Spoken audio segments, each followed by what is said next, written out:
c'est des petites épaules, 9 fois sur 10, voilà. À part les gens qui vont dans le club de sport. Et là, ils ont un physique comme nous. Voilà, c'est comme quoi, c'est aussi les habitudes de vie qui modifient le physique. Ah Dans oui, la salle de effectivement. sport, les gens sont plutôt bâtis comme nous. Voilà, je referme la parenthèse, mais je savais que ça allait faire réagir les gens, mais c'est pour jouer aussi. Mais j'ai bien pire que ça. Lors d'une prochaine vidéo, vous allez voir ce que c'est que d'être habillé en prince. Oui. Alors là, je vais en mettre plein la vue, hein. Alors Marc, je tiens Donc tout de même à on signaler que toutes les personnes qui viendront mettre des commentaires genre haineux, etc., ils seront bloqués hein, sur la chaîne, ils sont bloqués. oui, Ça... oui, mais bon, mais je joue aussi avec ça, tu vois ce que je veux dire? L'habit fait le moine. Ouais. Donc c'est jamais qu'une façon de se présenter. D'ailleurs, tu remarques que même en Inde, si tu t'habilles d'une manière plus traditionnelle et plus élégante, tu as une espèce de reconnaissance de ça. Et moi, tout à l'heure, je suis sorti comme ça, et j'ai plein de gens qui m'ont salué dans la rue, des gens que je connaissais pas du tout. Tu vois? Mais ils se fient beaucoup à l'apparence, en fait, les Indiens. T'es habillé en occidental, comme toi, t'es habillé, ou comme je m'habille d'habitude, moi, avec mes trucs de militaire. Bon, ils te regardent passer, et puis c'est tout, quoi. Et tu t'habilles un peu comme ça, d'une manière un peu particulière. Les gens s'imaginent.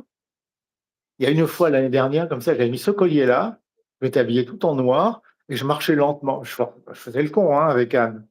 Juste pour t'expliquer, Mhm. prenais un air un peu gourou et tout ça, je marchais. Alors Anne, elle était morte de rire, mais il y a plein de gens qui m'ont salué en se disant, ce mec-là, il a la gestuelle et l'habit de quelqu'un, il doit être quelqu'un, mais on ne sait pas qui c'est, mais il doit être quelqu'un. Alors moi, je la regardais à peine, tu sais, je l'ai méprisé. Enfin, tu vois, le genre de truc, mais c'est pour déconner, évidemment. Mhm.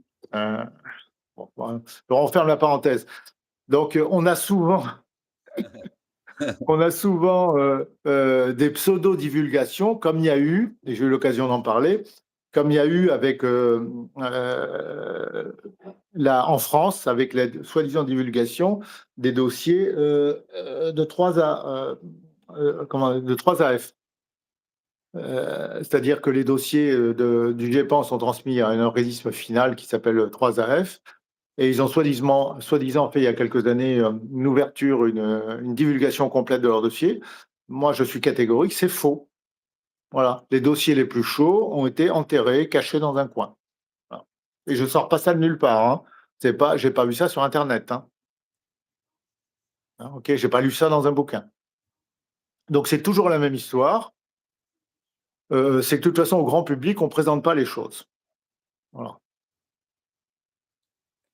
Il n'y a pas un monsieur qui s'appelle Luc qui a travaillé là-bas au 3F, Luc, je sais plus son Alors nom. lui, je ne connais pas. Non. De toute façon, je vais jamais citer mes sources, mais là, pour le coup, ce Luc, là, je ne connais pas. Non. Mais je protège les gens qui m'ont informé, qui m'ont dit les choses. Et c'est normal. Et j'ai de compte à rendre à personne, à part avec ma conscience. Donc, voilà. Québécois en Thaïlande présentement. Ah, ben, bonjour les Québécois. Bonjour aux Québécois, ouais, bonjour à tous les amis québécois, également aux États-Unis, parce qu'on est très écouté aux États-Unis. Il y a l'ami Fabrice qui est bien sûr à Beverly Hills, hein, donc on pense. Oui, ah ben, j'ai eu l'occasion d'aller, il y a pas mal d'années, hein, j'y suis allé souvent à Los Angeles. Et je raconte ma vie, hein, c'est peut-être pas le sujet, mais ça reste des zones dans lesquelles on parle quand même beaucoup plus qu'en France, et on en a parlé plus tôt, de la présence extraterrestre, parce qu'on n'est pas si loin, par exemple, du Nevada, du désert de Mojave, et donc de la zone 51. Hein. En partant de Los Angeles Nord, on file vers Las Vegas, et puis on est tout de suite dans des régions où il y a eu quand même pas mal de choses, dont le type qui a raconté sous forme de roman avoir côtoyé les Tall Whites.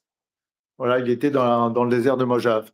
Donc, Los Angeles, c'est des événements majeurs autour de la zone 51. C'est pas très loin. Voilà, donc je connais un petit peu. Enfin, je suis allé pas mal de fois à Los Angeles. Maintenant, j'y vais plus. C'est-à-dire que quand je vais aux États-Unis, j'atterris ou à Las Vegas ou à Phoenix pour rester à l'échelle des grands parcs, et j'évite les grandes villes. Ils sont pas tellement sympas, je trouve, à la longue, une fois qu'on les connaît. Moi, je préfère les grands parcs américains. Et il y a 2 ans, on a fait un grand tour des parcs américains en passant par la zone 51, où on s'est arrêté. Enfin, à côté de la zone 51, bien sûr qu'on n'a pas visité la zone 51. Donc, mais on s'est arrêté à un bled qui s'appelle Rachel, qui est très très connu. Alors un bled, c'est un grand mot, hein. Mais là-dedans, il y a, je sais pas, ils doivent être 300 dans la ville peut-être, ou 250. Et il y a un endroit qui est très très connu, qui est un